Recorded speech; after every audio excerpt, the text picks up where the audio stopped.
Vos tenebras luz, tu luz me halló, en Cristo libre soy. Bueno, buenas noches y bienvenidos a Champion Family Conroe. A las de este lado, bienvenidas. Se hicieron indios ahora. Qué placer que nos acompañen esta noche en viernes, en vez de estar allá afuera en las calles celebrando la Reforma, claro. Vinieron aquí a seguir aprendiendo de la palabra de Dios. Es en verdad un privilegio que nos haya podido acompañar. Quiero dar otra vez las muchas gracias a nuestro hermano Jonathan, nuestro hermano Ventura, Edgar, el pastor, y mañana el hermano Lázaro, que durante ya varios meses hemos estado no conversando, pero sí preparando esto, y esperamos que sea verdaderamente de bendición. Les decía en el mensaje esta semana que muy fuerte. Les decía esta semana que ya como por ahí del lunes ya me empezaron los nervios y ahorita ya están que me desmayo. Me chequé la presión antes de venir, andaba en 140 casi. Entonces, si me desmayo, gloria a Dios.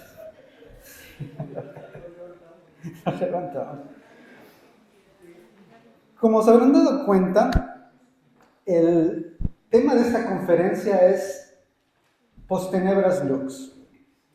Al principio, antes de comenzar la noche, pusieron una canción de fondo y más o menos captura la idea, pero esta frase, agregando lo que dijo el pastor Simón, sale a raíz de la Reforma, en que el mundo o las personas, especialmente en la Iglesia católica, estaban como desviándose cada vez más de las Escrituras. Entonces viene esta reforma para volver a las Escrituras, y al estudiar las Escrituras entonces podemos salir de las tinieblas a la luz. Y hemos decidido hacer esta conferencia con el título Post Tenebras Lux porque tenemos un propósito en particular: que usted, cuando salga de aquí, no solamente salga cristiano, pero salga de esa oscuridad que quizá pueda tener espiritualmente y que se enamore de Cristo Jesús. Mañana cuando vuelvan a decir eso, usted va a decir, amén. Ahorita como que están medio en tinieblas, ¿no? Pero la idea es que usted, cuando salga de aquí, usted salga enamorado de Cristo Jesús. La idea es que usted, cuando regrese o cuando salga de aquí, diga, no aguanto a que sean las 5 de la mañana para regresar otra vez. Gracias, hermana, gracias. Vamos a estar enfocándonos en el libro de Juan, capítulo 1. Es un pasaje bastante conocido, bastante abusado también. Me dijeron que tenía como 1 hora, más o menos. Y nuestra misión en esta noche va a ser comenzar con el versículo 1:1 y tratar de llegar al versículo 14. Esos van a ser nuestros 2 puntos claves, el 1:1 y el 1:14. Para llegar a ese 14, tengo que darles todo un trasfondo, pero yo no quiero que usted se me distraiga. He hecho algunas diapositivas para que usted vaya siguiendo, pero no se distraiga con las diapositivas. Si tiene su Biblia en la mano, vaya siguiendo el texto. Y si es como nuestra hermana Paola, ella está con el teléfono listo para checar de que lo que yo diga sea correcto. Vamos a estar examinando algunos términos griegos que son muy importantes, así que este no es un sermón, este es una exploración de la persona de Cristo. ¿Está listo? ¿Me pueden acompañar poniéndose de pie, por favor? Estamos en Juan capítulo 1. Versículo 1, y voy a estar leyendo de la Biblia de las Américas. En el principio existía el Verbo, y el Verbo estaba con Dios, y el Verbo era Dios. Él estaba en el principio con Dios. Todas las cosas fueron hechas por medio de Él, y sin Él nada de lo que ha sido hecho fue hecho. En Él estaba la vida, y la vida era la luz de los hombres, y la luz brilla en las tinieblas, y las tinieblas no las comprendieron. Vino al mundo un hombre enviado por Dios cuyo nombre era Juan. Este vino como testigo para testificar de la luz a fin de que todos creyeran por medio de él. No era Él la luz, sino que vino para dar testimonio de la luz. Existía la luz verdadera que al venir al mundo alumbra a todo hombre. En el mundo estaba y el mundo fue hecho por medio de Él, y el mundo no le conoció. A los suyos vino y los suyos no lo recibieron, pero a todos los que sí lo recibieron les dio el derecho de llegar a ser hijos de Dios, es decir, a los que creen en su nombre, que no nacieron de carne, ni de voluntad de la carne, ni de la voluntad del hombre, sino de Dios. Y el Verbo se hizo carne, habitó entre nosotros, vimos su gloria, gloria como del unigénito del Padre, lleno de gracia y verdad. Padre, te damos gracias en esta noche porque nos permites venir a tu casa para alabarte, adorarte, Señor. Padre, reconocemos que estamos necesitados de ti, que necesitamos de que nos cuides todos los días, de que tú nos transformes, de que tú renueves nuestra mente. Mi Dios, en esta noche venimos ante ti con grandes expectativas para ver qué es lo que tú quieres hablarnos en esta noche, qué quieres que conozcamos, qué quieres que sepamos acerca de tu Hijo Jesús. Sí, muchos somos cristianos por ya tiempo, pero Dios, tú nunca paras de enseñarnos a tu glorioso Hijo. Padre, te pido en esta noche que tú dirijas mis palabras, que tu Espíritu Santo hable lo que tú quieras hablarle a tu iglesia. Quita de mí cualquier estorbo, quita de mí cualquier pensamiento, quita de mí cualquier opinión personal y que sea tu Espíritu Santo dirigiendo esta palabra, que sea tu Espíritu Santo guiándonos, que sea tu Espíritu Santo revelándonos a tu Hijo amado. Te lo pido, mi Dios, por causa de tu Hijo Jesús. Amén. Bueno, aquí voy a estar batallando a ver si el otro año voy a contratar a alguien que me agarre el micrófono. Pueden tomar su lugar. No, está bien.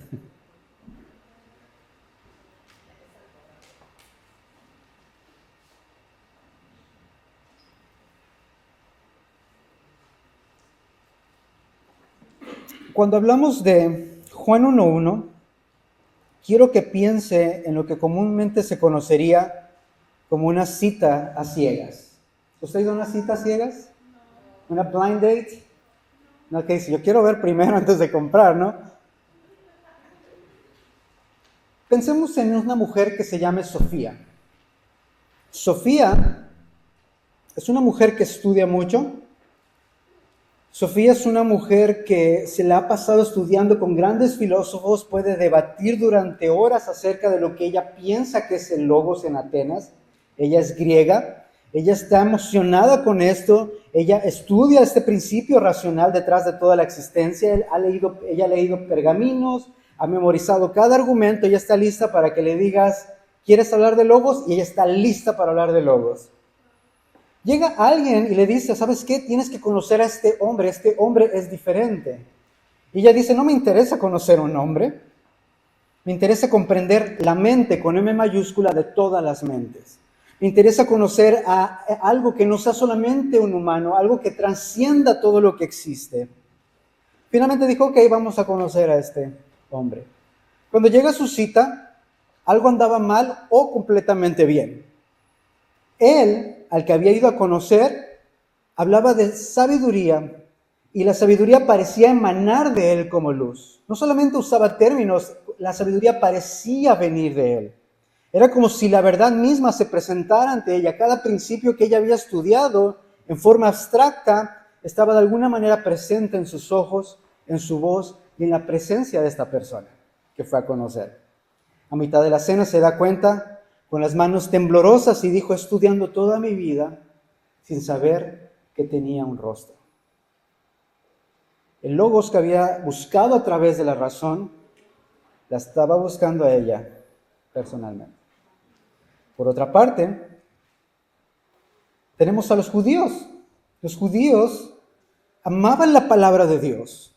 Ellos se recordaban frases como en el principio dijo Dios.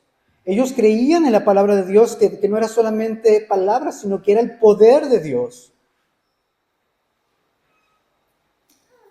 Uno de los que estaba estudiando se le acerca a su rabino y le dice, deberías conocer a este hombre que te quiero presentar.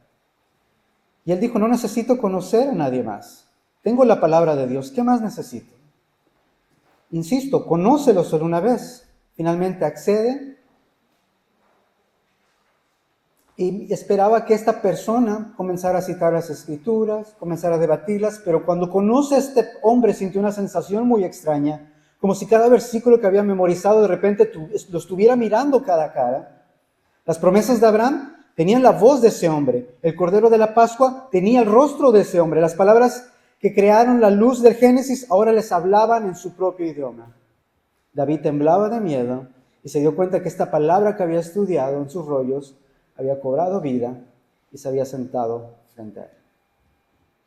Tenemos dos personas de diferentes contextos, de diferentes lugares, y llegamos a Juan 1:1. Juan no es como los otros evangelios que nos dice el principio del evangelio de Jesús, o que empieza como Lucas, que dice, me he dado a la tarea de recopilar toda la información para que creas lo que te ha sido enseñado, parafraseando. Juan comienza directamente al punto y dice, en el principio existía el verbo. ¿Qué principio? Juan posiblemente, si podemos ver aquí, dice, en arche. Pero ¿cuál principio? Ya vimos que si vamos a Marcos 1:1, dice que es el principio del evangelio de Jesucristo, pero Jesús ya estaba entre nosotros, Jesús ya caminaba, ya enseñaba. Marcos decide empezar ahí su evangelio. Pero Juan dice, no, esto ya hablaste tú de ello, quiero ir más allá. ¿Cuál principio? El otro principio que pudiéramos mencionar sería Génesis 1:1, que comienza de la misma manera, en arche, en el principio. Ahora, ¿por qué Juan quiere ir hacia allá? ¿Por qué Juan quiere llevarnos hasta el comienzo de todas las cosas? ¿Para qué nos quiere llevar? Si nos vamos a ese principio, estamos hablando de lo que los científicos calculan, de algo que comenzó hace casi 14 billones de años. El famoso Big Bang, donde todo comenzó a crecer y en un instante el espacio, tiempo y materia comenzaron a existir. Este principio donde el mundo está perfectamente ajustado, donde el espacio continúa expandiéndose, donde tenemos un planeta perfecto para que sustente vida, para que los astros no choquen el uno contra el otro. Juan quiere que no haya duda de que ese es el principio que está mencionando. Juan comienza diciendo, en el principio, allá donde no había nada y de repente hubo algo. Juan quiere que lleguemos hasta allá, pero dice, en el principio. Esta palabra principio, arche, o el derivante de la palabra archaios, significa antiguo, de días o principio. Y esto es muy interesante porque podemos sacar varias cosas. Por ejemplo, puede significar un comienzo, un origen, una causa primaria de algo que comienza a existir. Puede ser principio no como al comienzo, sino principio como de algo fundamental, una frase, una ley. Puede ser gobierno que hable de soberanía, de poder. Puede ser primacía, que es el primero en todo, que hay un liderazgo. ¿Qué quiere decirnos Juan cuando dice en el principio? ¿Qué quiere Juan? ¿Por qué no nos dice Jesús es Dios y ya? No, Él quiere en el principio.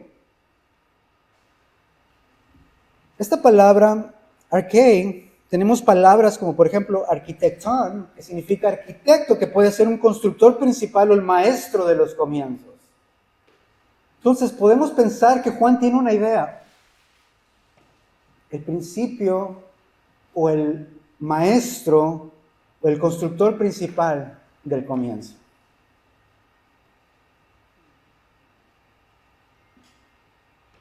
¿Jesús tuvo un comienzo? ¿Acaso comenzó a existir? ¿Acaso aprendió a razonar hablando de principios y fundamentos? ¿O era él el principio racional de todas las cosas?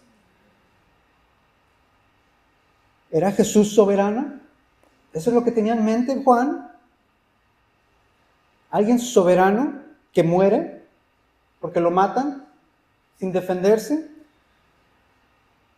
¿Quién está antes de él cuando no había nada? Juan está pensando en el principio era o estaba el verbo. Y esta palabra, esta expresión es bastante impresionante porque para los griegos, como por ejemplo Heráclito, bastante interesante su nombre, él creía que este principio o este logos era un principio racional, es decir, una ley divina que gobierna la realidad. Él pensaba que era algo objetivo, independiente, es decir, que existe aunque las personas lo nieguen. Él pensaba que era algo impersonal, que no era una persona, que no podías tener una relación con este logos, lo que fuera que sea. Juan dice, en el principio era el logos, pero todavía no nos explica qué quiere decir con logos.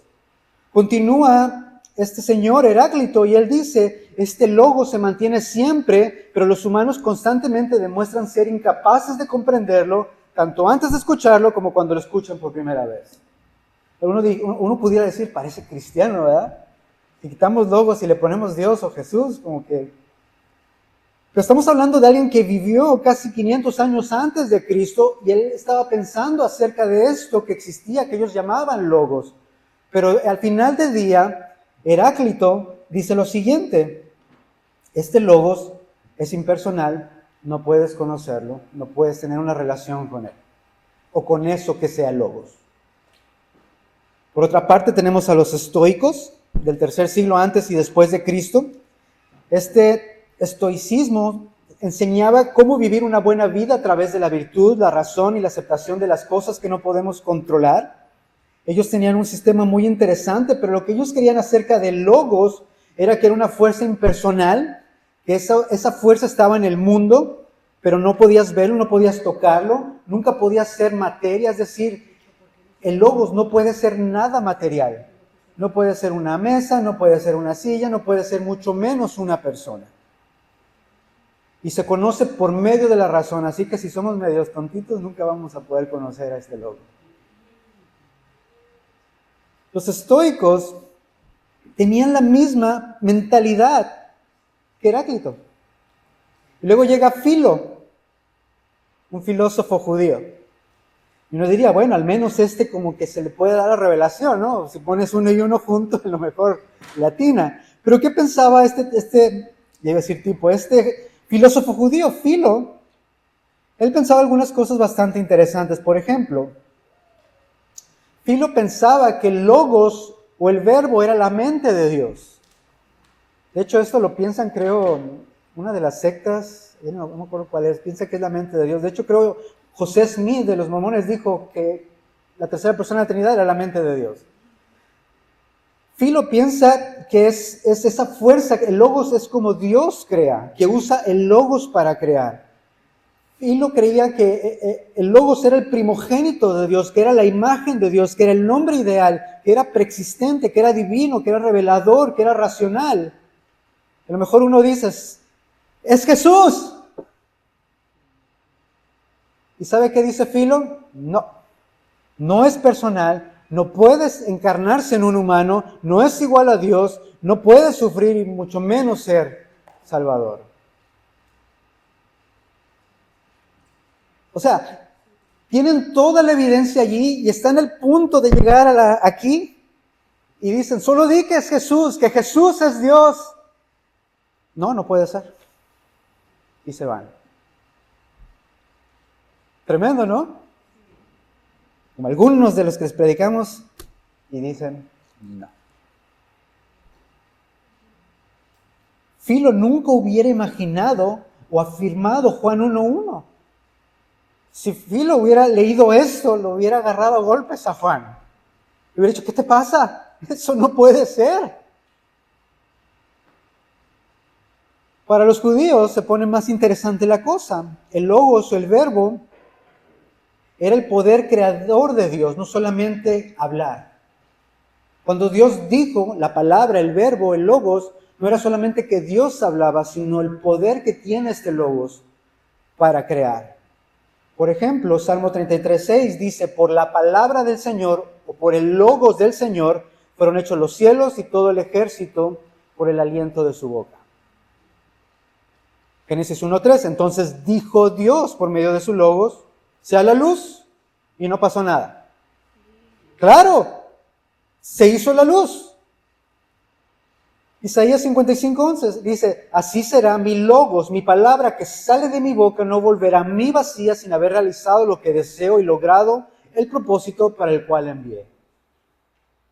Para los judíos, el logos, especialmente en la traducción de la Biblia al griego del Antiguo Testamento, el Salmo 33:6 podemos decir, por el logos del Señor esto, Isaías 55:11, mi logos no vuelve vacío, Génesis 1:3, y dijo Dios por medio de su logos. Y al igual que los otros que hemos visto anteriormente, nosotros esperaríamos. Ajá. ¿Y quién es?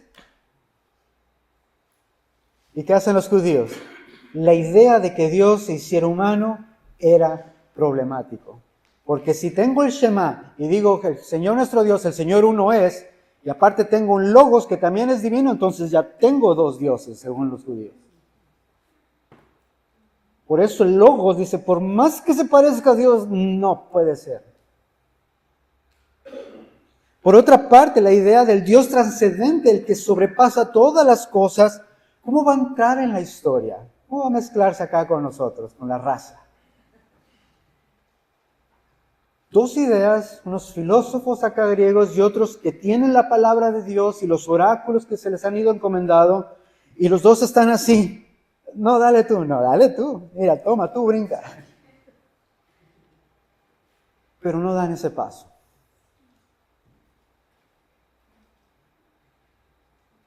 Por eso Juan solo dijo, en el principio era el verbo, y aquí estamos ya 20 minutos y estoy explorando, ¿no? ¿Qué quiere decir? Dice, el principio era el verbo, y el verbo estaba con Dios en proston theon. No, usted va a salir aquí hablando griego. Esta frase en proston theon, quiero que en la siguiente ponga atención en esas primeras dos que se pronuncia en. Esas van a ser muy importantes, apúntelas, no se les olvide. Pero la que sigue, pros, esa es donde nos vamos a enfocar ahorita. Dice pros que estaba con. La traducción de pros es con. Yo estoy aquí con ustedes, pero cada quien en su silla, ¿no? O sea, yo acá y ustedes allá, y así. Yo no estoy en una relación con ustedes. ¿O sí? No, ahorita yo estoy enseñando y usted está aprendiendo. Yo también estoy aprendiendo. Pero no estamos como en una relación. Eso no es lo que significa estar con Dios. No es lo que tenía en mente Juan cuando lo estaba escribiendo. De hecho, Juan quiere usar esta palabra porque quiere que entendamos algo que va más allá. Por ejemplo, en Génesis 5:22, en la versión griega, leemos, y estuvo o anduvo Enoc con Dios 300 años de haber engendrado a Matusalén y engendró hijos e hijas. Vean la palabra que usa, meta. Es así como ustedes. Estamos aquí, estoy con ustedes, pero no es que estemos como en una relación. Es como cuando dice de Enoc, que estuvo Enoc caminando con Dios, pero así, o sea, no hay como una relación íntima. ¿Sí se entiende?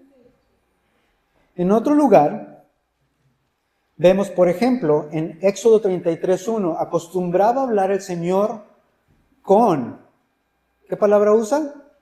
Pros. Hablaba con Moisés cara a cara como habla un hombre con su amigo. ¿Cuál es la diferencia entre Enoc y Moisés?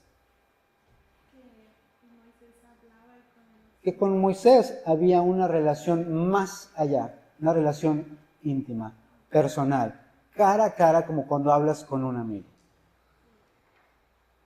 ¿Usted tiene amigo? ¿Quiere ser mi amigo? Yo no tengo amigos. Juan está usando esta palabra, él dice, en el principio este logos estaba, antes de que todo fuera creado, ella estaba. Y no solamente estaba allí solito, estaba con Dios. Y si Dios es eterno, y si Dios no tiene principio ni fin, está diciendo, el logos estaba allí también con Dios todo este tiempo. No tiene principio, no tiene fin. Y note esto, hay dos personas para que la palabra pros tenga sentido. Dos personas.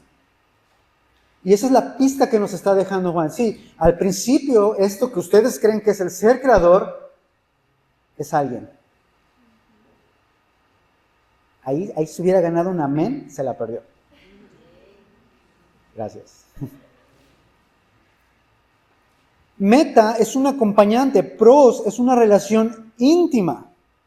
Esto se puede ver de diferentes formas. Por ejemplo, número uno, una relación activa y constante, una relación que sigue, que no se para. Número dos, es una distinción con unidad. Es decir, hay dos personas, pero están unidos. Número tres, una comunión eterna. Si Dios es eterno y comparte esta relación íntima con el Logos, debe de ser eterno también este Logos. Hay una intimidad, se conocen el uno al otro. No hay nada oscuro que el otro no sepa. Hay agencia personal, así como Dios puede tener pensamientos, el Logos también los tiene.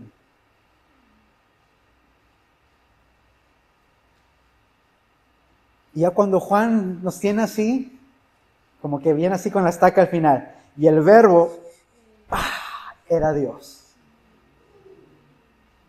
Y todos los filósofos, ¿cómo que estás hablando? Heráclito revolcándose en su tumba, ¿cómo te atreves? Los judíos nada más oían algo y a cada rato se rompían la ropa. Se lo perdieron. Gracias. Se está poniendo atención el hermano. Se la perdieron. Considerando todo lo que hemos dicho hasta ahorita, la filosofía griega, el pensamiento judío, el uso intencional de las palabras culminan amarrando el pensamiento de Juan. En el principio, cuando las estrellas, las galaxias, los cielos, la tierra fueron creados, era o existía el verbo, la causa primaria, el sustentador de todas las cosas, y este Logos estaba con Dios, dos personas disfrutando de una relación íntima, cercana, completa, perfecta, eterna. Y para hacerlo más interesante, Juan cierra con la frase Kaitheos, el Logos, y este verbo era Dios. Amén.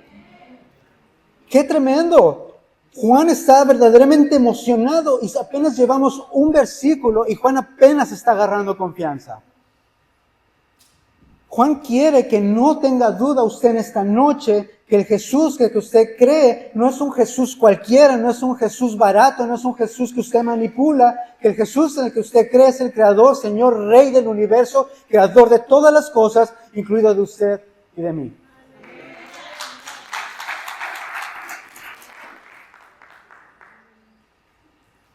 Pero como todo original tiene sus copias baratas,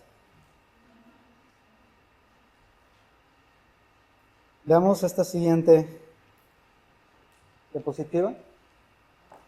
La traducción literal: en el principio era el verbo y el verbo estaba con el Dios y Dios era el verbo. Esa sería palabra por palabra si usamos gramática en español. Pero vea la siguiente, vamos a examinarlo un poquito. En el rojo dice en el principio, Génesis 1:1, existencia pretemporal del Logos. Él existía antes de todas las cosas. Más adelante vimos que el principio era el verbo estaba con Dios en una relación. Pro significa que es una relación personal entre este verbo y Dios, y ese Dios o ese Logos era Dios. Y note por qué lo decimos al revés, porque en la gramática griega esa es la manera de traducirlo, esa es la mejor traducción. Pero vienen personas y dicen, no. Dios no tiene artículo personal, es decir, el Dios, por eso los testigos de Jehová lo traducen, entonces el verbo era un Dios. Echan por la ventana la gramática griega y dicen, no, acá ¿quién va a estar estudiando griego? Era otro Dios. Pero vimos que Juan en su mente quiere que entendamos, no era un Dios, era el Dios del pueblo judío. Juan quiere que no se nos pasen estos detalles. Y aparte, vemos aquí ese cosita que se ve ahí de color verde, ese artículo definido para decir, Él determina el sujeto en la oración, es decir, el verbo es el sujeto y Dios es el predicado nominativo. El predicado nominativo dice algo del sujeto. Entonces, si este sujeto es el verbo y ese teos es el predicado, está diciendo que este Logos tiene que ser Dios. A lo mejor se quedó, ¿qué? No soy el único. Heráclito, los estoicos y uno que otro de nosotros por aquí también. El lenguaje de Juan es tan preciso que cuando lo leemos en español puede que se nos pase. Pero al estudiarlo así más a fondo, palabra por palabra, vemos que Juan tiene un punto y Juan quiere desglosar esto en el resto de su evangelio. Cuando usted lea a Juan, recuerde esto. Le va a ser más fácil leer el evangelio, porque Juan, esa es su mente. Por eso Juan no pone tantos milagros. Nada más necesito 7. Y luego hace esta hipérbole. Y si hubiera escrito todo, no nos sacaban todos los libros del mundo. Es demasiado. Pero estos 7 es nada más para que crean que Él es el Hijo de Dios. Me emocioné. Versículo 2. Ya aquí vamos, les dije, mi enfoque es el 1 y el 14. Vámonos de carrerita. Versículo 2 y 3. Hablando de Logos, era en el principio con Dios. ¿Ve cómo lo repito otra vez? A ver, que no se les olvide un versículo atrás, ¿no? El Verbo estaba en el principio con Dios. Todas las cosas fueron hechas por Él, y sin Él, sin el Logos, nada de lo que ha sido hecho, fue hecho. Esa silla, la materia, fue creada por Dios. No el plástico, nada de eso. Pero lo que lo llevó a convertirse fue creado por Dios. Usted fue creado por Dios.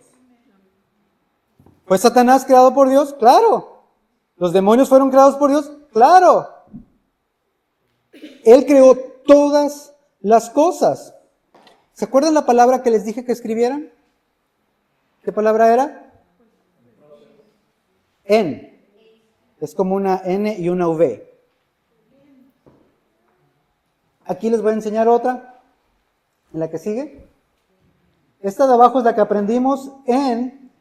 Y es la que cuando dice en el principio era el verbo, es esa palabra. Es decir, que ya existía. Pero Juan introduce otra palabra.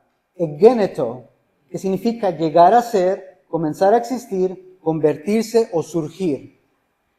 Cuando termina de hablar acerca de Dios, Juan se pasa acerca de las cosas creadas en el mundo y usa esa palabra para decir, el Logos ya existía, todo lo demás comenzó a existir por causa del Logos.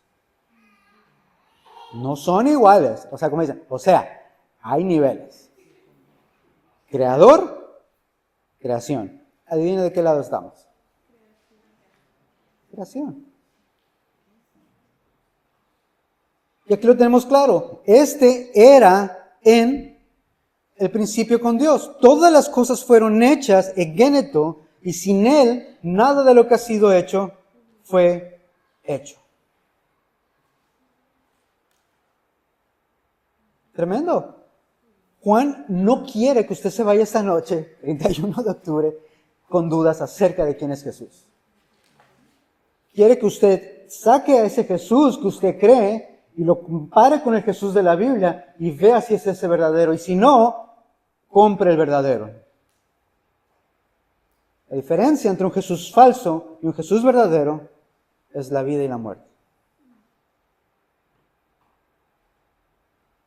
Vemos algunos intentos de tratar de destruir este versículo. Por ejemplo, la traducción de José Smith lee la siguiente manera. En el principio se predicaba el Evangelio por medio del Hijo, y el Evangelio era la palabra, y el Verbo estaba con el Hijo, y el Hijo estaba con Dios, y el Hijo era de Dios. ¿Es eso lo que vimos directamente? No. ¿Qué palabras le agregó? Predicar, Evangelio, por medio de e Hijo. ¿Por qué las personas toman algo que es tan simple, tan hermoso, tan bello, tan profundo teológicamente, se lo meten a la boca, lo escupen y quieren que lo creas? La respuesta es, José Smith tenía razón en esta traducción y que todos los textos griegos fueron cambiados y corrompidos. Ah, qué bueno que me dices. ¿Cuál es la razón? Ah, todo está mal. Es lo que yo digo, porque Dios ahora me levantó a mí para guiar a ustedes, a los mormones. Es tremendo porque personas hoy en día siguen tomando este pasaje, quitan el logos y se meten ellos ahí.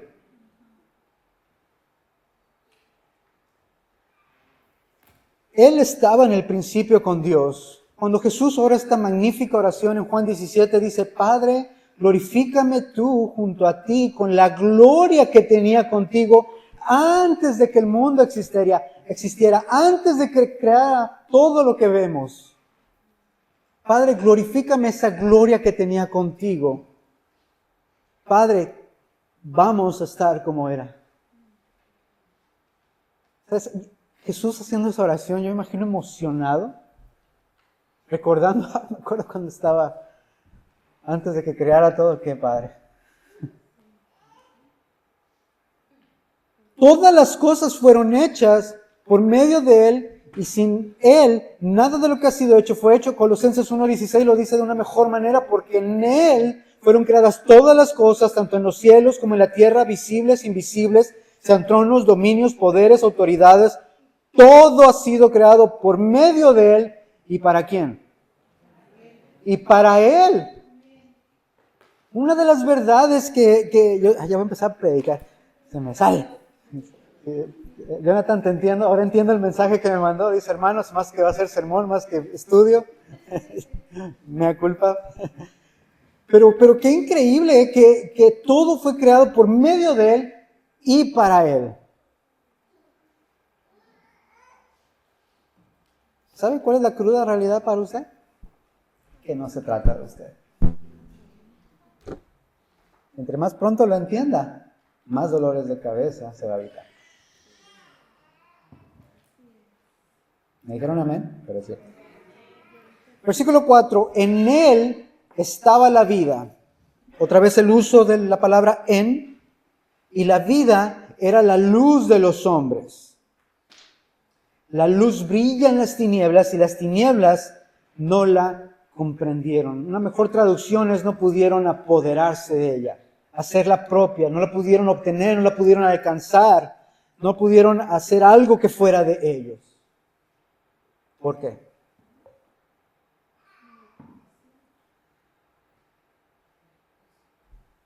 Entonces vamos a ver.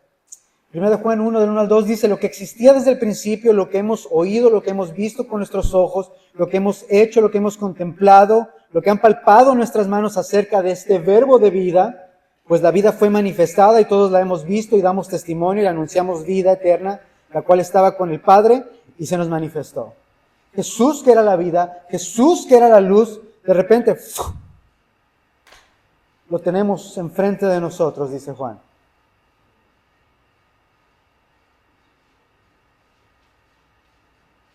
Qué tremendo, en solo 5 versículos, todo lo que Juan quiere que entendamos.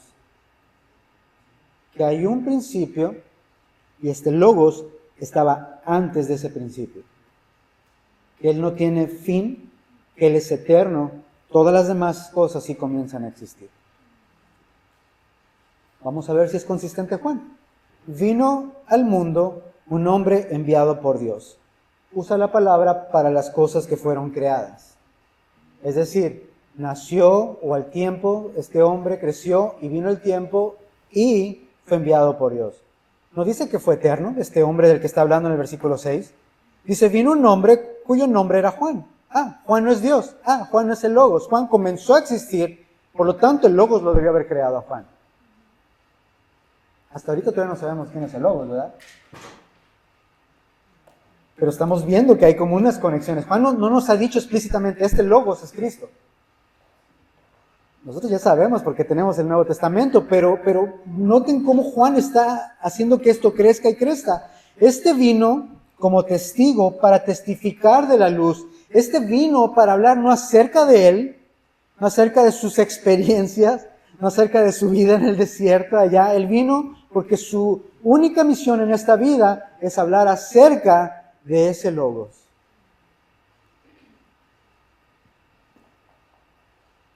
Solo por curiosidad, ¿cuál es el propósito de su vida?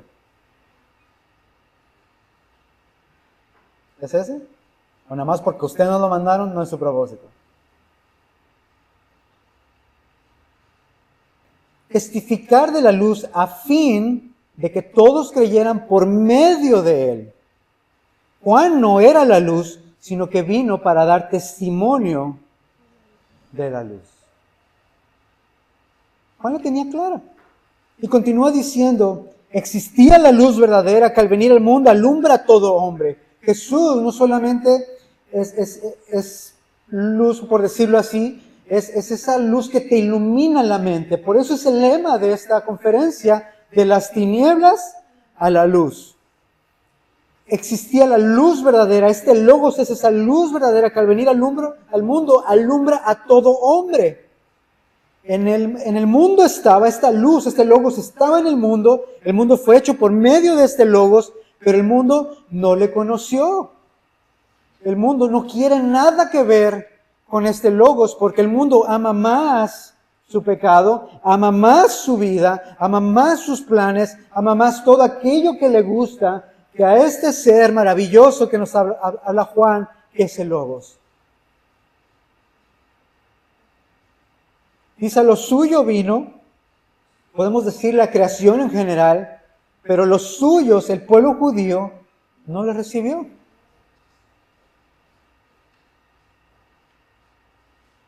Qué tremendo, ¿no?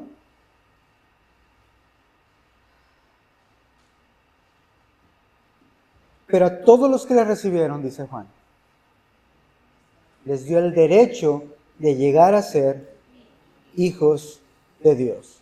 ¿A quiénes? A los que creen en su nombre. La palabra creer, la palabra pisteu, es una voz activa presente, es decir, la persona está llevando esta acción de creer. Es un creer constante, es decir, yo tengo fe en Cristo, no tuve fe y ahora no, tuve fe, tengo fe y voy a seguir teniendo fe. Por eso Juan dice que el que tiene fe en Él tiene vida eterna, porque es algo que continúa. Dice, estas personas les dio el derecho de ser hijos de Dios, no nacieron de carne ni de sangre, ni de voluntad de la carne, no nacieron de voluntad de hombre, nacieron de Dios. Dios les concedió nacer de nuevo, Dios les concedió creer en este verbo, que eso es lo que debe ser clave. ¿Por qué Heráclito no creyó? ¿O por qué Heráclito no entendió que este logos pudiera haberse hecho carne? ¿Por qué los judíos no lo entendieron? ¿Por qué los estoicos no lo entendieron? ¿Por qué a todos se les pasó? ¿Por qué?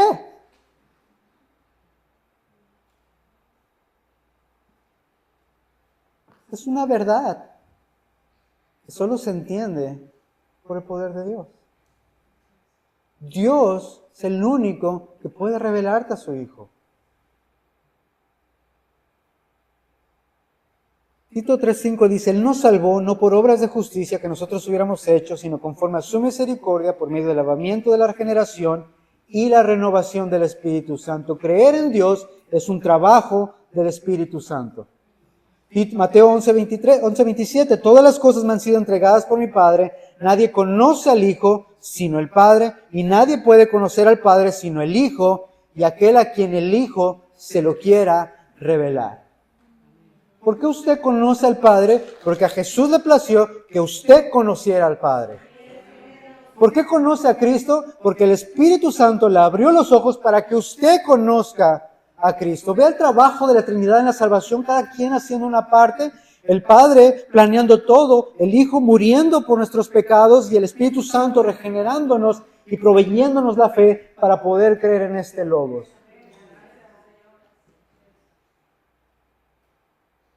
¡Wow! ¡Qué tremendo!, ¿no? La pregunta del siglo. Leyendo Juan 1:14, y el verbo se hizo carne.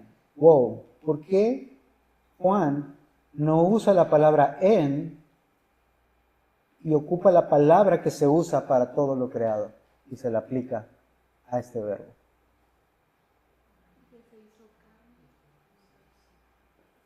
A todo lo que se le ha aplicado esa palabra, egéneto, es algo que comenzó a existir, que fue creado por Dios. Pero dice, y el verbo se hizo carne. Es decir, que el verbo fue creado. ¿No habíamos dicho que era eterno?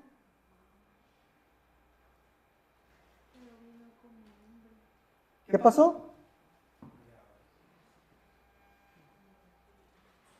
podemos ver otra vez. Egéneto significa llegar a ser, comenzar a existir, convertirse en, surgir. En significa ser, existir, estar presente. ¿Qué quiere decirnos Juan? El Verbo se hizo carne. Jesús existía eternamente como el Logos, como el segundo miembro de la eternidad, pero su cuerpo no. Su cuerpo fue concebido por el Espíritu Santo, creció en el vientre de María y nació. En ese sentido, Jesús comenzó a existir. Estamos hablando de su cuerpo. Jesús, siendo Dios, es eterno, pero Jesús ahora hace algo increíble. Dios ve su creación y es algo que aún a mí me cuesta trabajo entender, no creer, sino entender cómo este ser creador de todas las cosas, que no necesita de nada, que existe por sí mismo, ¿verdad? Que ya estaba en una relación amorosa en el sentido de amor entre los miembros de la Trinidad, que no necesitaban de nada, no necesitaban ángeles que le adoren, no necesitaban la creación, mas sin embargo nos crea a nosotros, imperfectos que somos, que cantamos horrible, al menos yo, cuando tiene millares de ángeles que lo hacen mucho mejor día y noche, ¿verdad? Y dice Dios, voy a entrar a mi creación y voy a ser uno como ellos. ¿Por qué? A veces le he dicho que bueno que no fui Dios porque por ustedes, por ninguno me hago hombre. Por eso dele gracias a Dios. Dice el Verbo se hizo carne, es como tú, es como yo. Este Verbo, ¿quién era?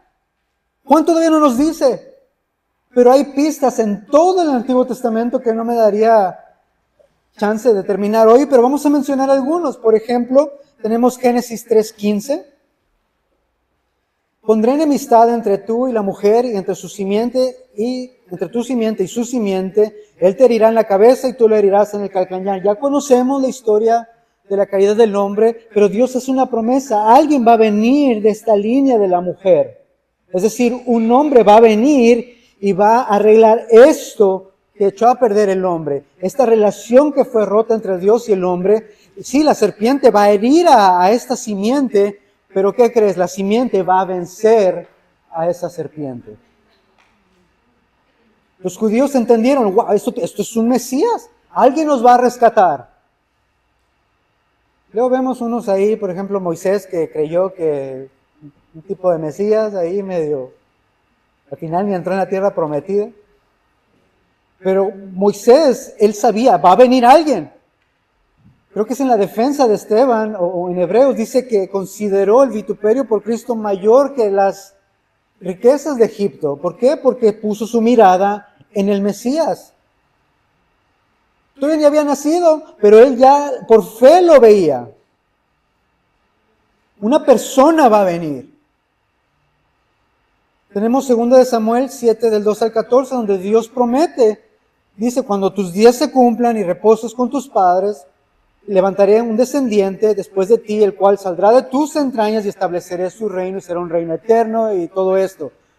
David le dice, de ti va a salir alguien. Oh, wow, va a venir una persona. Pero hasta ahorita es una persona. No nos dice que es Dios todavía, ¿verdad? A lo mejor ahí si vemos a Daniel menciona unas cosas, pero por ejemplo Daniel menciona a este como hijo del hombre en las nubes. Las nubes significaban deidad. Entonces este hijo de hombre es como una contradicción, porque hijo de hombre pues es humano, pero está en una nube, entonces es divino. No hay claro todavía, no hay claridad, pero por ejemplo Isaías 7:14, esta persona va a ser nacido de una virgen, el Mesías esperado, el libertador, vendrá de una virgen.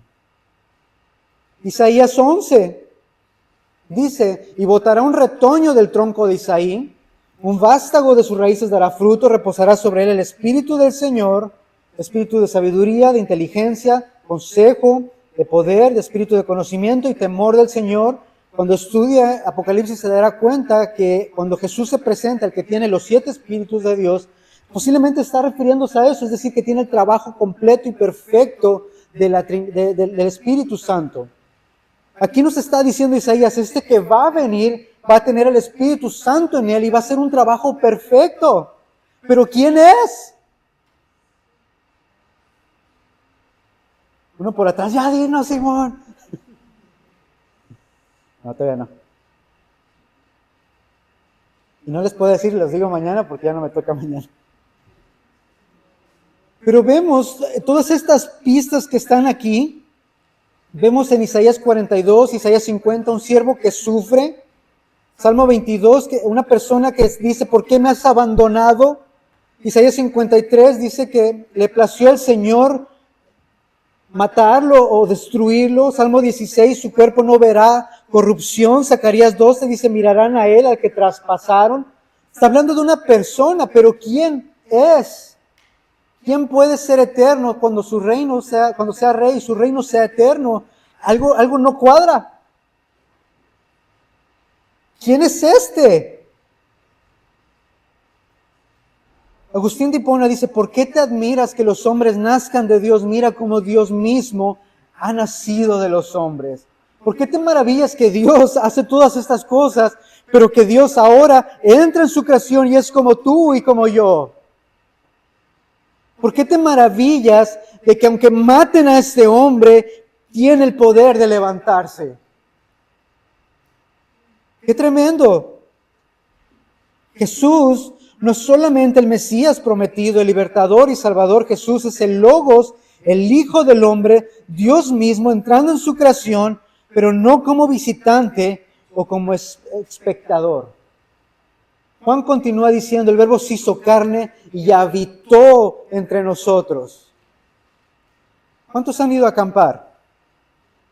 Nada más va, pone su tiendita y ya. ¿Qué más le hace a la tiendita?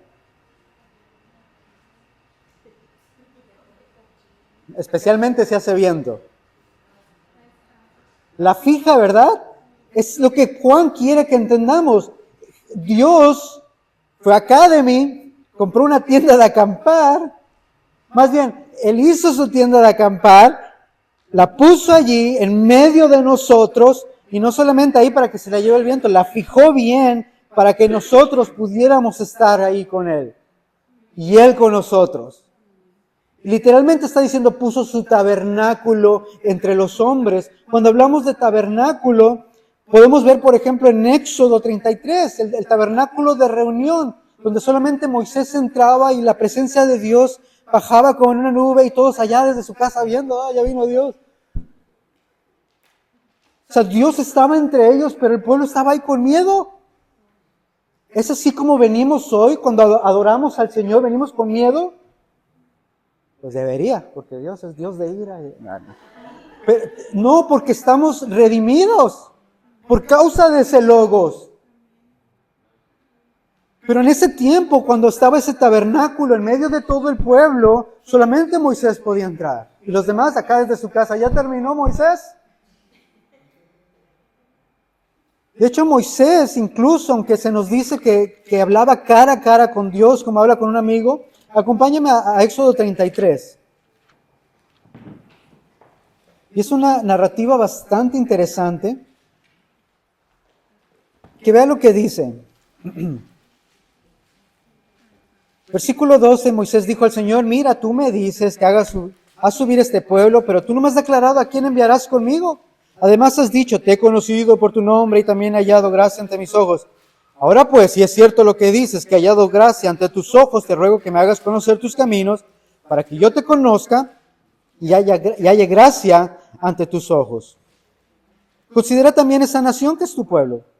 Y él respondió, mi presencia irá contigo y yo te daré descanso. Y Moisés dijo, si tu presencia no va con nosotros, ni nos haga salir de aquí. Verso 16, pues ¿en qué se conocerá que ha hallado gracia ante tus ojos, yo y tu pueblo? ¿No es acaso en que tú vayas con nosotros para que nosotros, yo y tu pueblo, nos distingamos de todos los demás pueblos que están en la faz de la tierra? Y el Señor dijo, ok, también haré esto que has dicho, por cuanto has hallado gracia ante mis ojos y te he conocido por tu nombre. Entonces Moisés dijo, ok, básicamente, ok, Dios, sí, está bien, has hallado gracia y todo eso. Ok, solo una cosa te pido, muéstrame tu gloria. Moisés yo creo no sabía lo que pedía, ¿no? Quiero verte, ¿no? Ok, Dios, se muere Moisés. Era lo que pasó. ¿Qué pasó cuando llevaban el arca? No se andaba ahí tambaleando la carroza y uno, ok, yo la agarro, la tocó y se murió. Es Dios, el Creador. Dice Moisés, muéstrame tu gloria.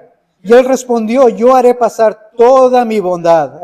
Como diciendo, ok, te voy a dar una muestra gratis. ¿Verdad? Okay, vas a ver toda mi bondad. Luego vea lo que dice. Y proclamaré el nombre del Señor delante de ti, y tendré misericordia del que tenga misericordia, y tendré compasión del que tenga compasión. Y añadió, pero no puedes ver mi rostro, porque nadie puede verme y vivir. Entonces el Señor dijo, he aquí hay un lugar junto a mí, y tú estarás sobre la peña, y sucederá que al pasar mi gloria te pondré en una hendidura de la peña, te cubriré con mi mano, y hasta que yo haya terminado de pasar, entonces quitaré mi mano para que ahí lo que alcances a ver, para que veas mis espaldas.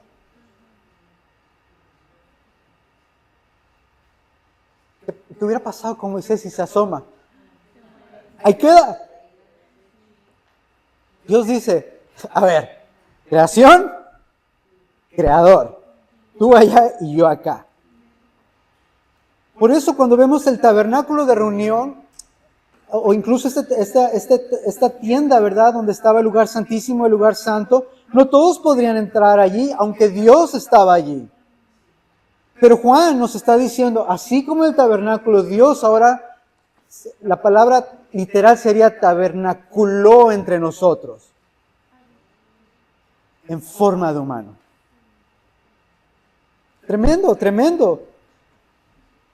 Continúa, esto me encanta, la gracia se encuentra en la venida de Dios y su obra a pesar de la hostilidad y rechazo del mundo. No es meramente un atributo de Dios, es bien sabido cuando alguien disfruta de su bondad, es el beneficiario quien conoce esta gracia, no el teólogo que la estudia.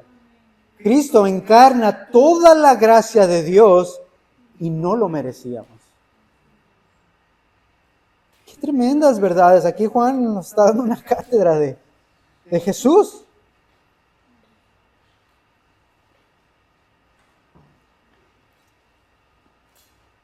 Juan nos dice, vimos su gloria. Lo que Moisés pedía, Juan dice, nosotros lo vimos. ¿Cómo? En los milagros de Jesús, en las maravillas, en Él mismo. ¿Recuerdan en la transfiguración? Los tres que estaban, los que fueron con Él, o sea, de primera fila, vieron tal cual es. Yo no me imagino a Jesús más blanco que la nieve. O sea, la nieve es bastante blanca. Y el resplandor de Jesús es mucho más blanco que la nieve. Qué tremendo, Pedro viendo eso ahí de primera fila, Juan viéndolo también. Y Pedro todo emocionado, y aquí también hacemos tienditas y nos quedamos aquí contigo. Es que ver a Jesús tal cual es algo maravilloso. Por eso si tú no estás así de enamorado de Jesús, yo te exhorto a que examines tu Jesús. Porque si no es entonces ¿en quién estás creyendo? Dice, vimos su gloria, gloria como el unigénito. Hay varias interpretaciones aquí, pero podemos decir el unigénito como único en su clase, que Jesús es único en su clase. Podemos decir que es el Hijo único de Dios. En esa manera, Dios no tiene otros hijos, Él fue engendrado por el Espíritu Santo. Pero también podemos decir la gloria como el unigénito, como el amado, como el que Dios más ama. Y nos lo dio. ¿Y qué hicimos nosotros? Lo matamos. Por eso cuando Jesús dice cosas como, ¿tú crees que no puedo pedir a mi Padre que mande 12 legiones? Una vez hice cuentas de cuántos son 12 legiones, son como 70,000 ángeles. Y luego si tomamos el pasaje donde dice que el ángel del Señor mató a 100,000 por 70,000, son más de la población actual del día de hoy. Son como 13 billones, o sea que Jesús los hubiera matado, revive otros cuantos y los vuelve a matar. Ese es Jesús.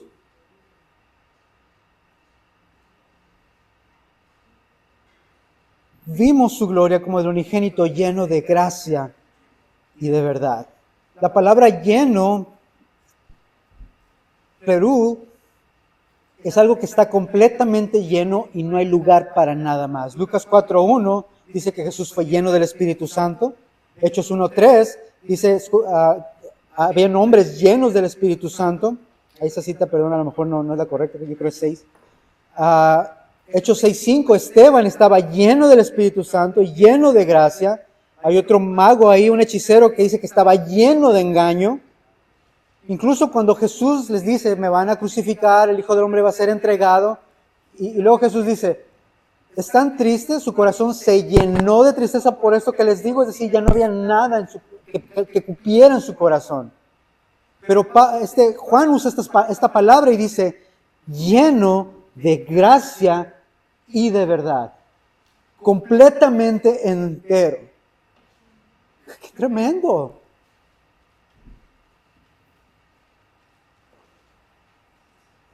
Gracia, Juan posiblemente tiene en su mente el acto generoso de Dios al enviar a su Hijo que resulta en tu salvación y la mía. La gracia se encuentra en la venida de Dios. Y como dijimos, a pesar de la hostilidad que viene de parte de nosotros muchas veces, aún como cristianos. Cristo encarna toda la gracia de Dios. En cuanto a verdad, Jesús es el único fiel y verdadero. Cuando Él se presenta en Apocalipsis, me encanta la descripción que Él dice, yo soy el fiel y verdadero. Lo que yo digo es verdad. Yo soy el amén, dice Jesús. Cuando oramos, usted dijo amén al final, ¿cierto? Pero usted dijo amén antes de que yo empezara a orar. ¿Usted lo hubiera hecho? Pues quién sabe qué iba a decir, ¿verdad? Pero Jesús es el único que puede decir amén antes de decir algo. Porque Él es el amén, Él es el verdadero. No hay engaño, no hay oscuridad en Él. Él es la luz que brilla a todos los hombres. Jesús no es solamente humano, es 100% Dios y 100% humano. Es el Hijo de Dios, es el Creador, es el Señor, es el Rey del universo, el sustentador, el Mesías, Salvador, Libertador, profeta, sacerdote, Rey, principio, fin, el Amén, el Todopoderoso, el Alfa y el Omega, el que murió, pero que vive por los siglos de los siglos.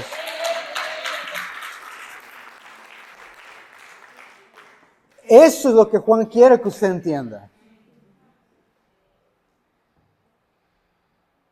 Y a lo mejor usted va a decir, ok, ¿y? O sea, ¿cómo me sirve mañana que salga al mundo? ¿Verdad? Número 1, ¿tú quién dices que es Él? Cuando Jesús les preguntó a sus discípulos, dijeron, no, unos dicen que eres esto, otros que dicen aquello, y Jesús, ok. ¿Y ustedes qué? Y yo te pregunto, ¿tú quién dices que es Él? ¿Profeta?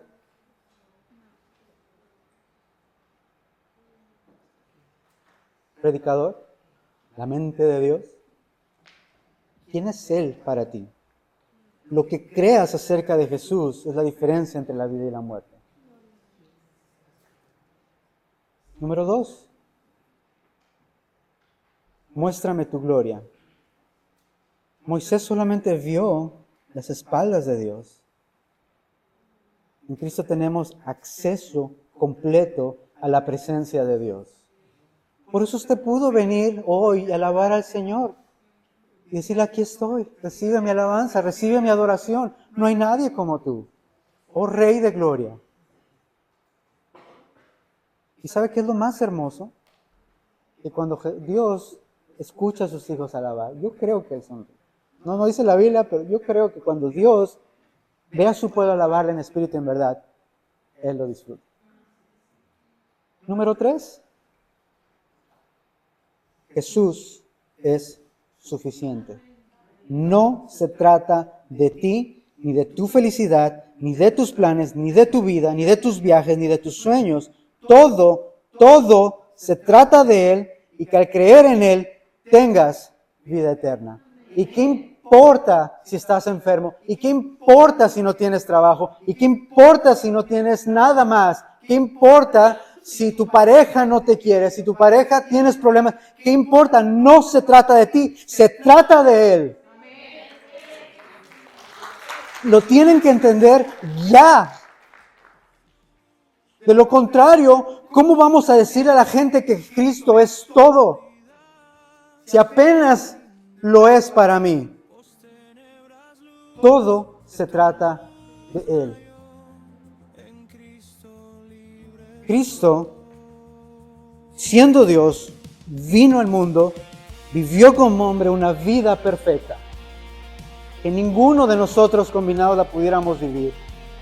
Cristo fue maltratado, fue humillado, fue crucificado, fue sepultado, pero al tercer día Él resucitó. Él es el Jesús en el que creemos.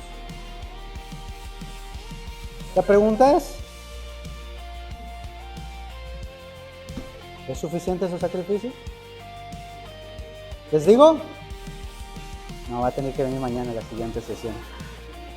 Ya se los dejé calientitos, ahí ya ustedes toman. ¿Dónde se detiene esta noche?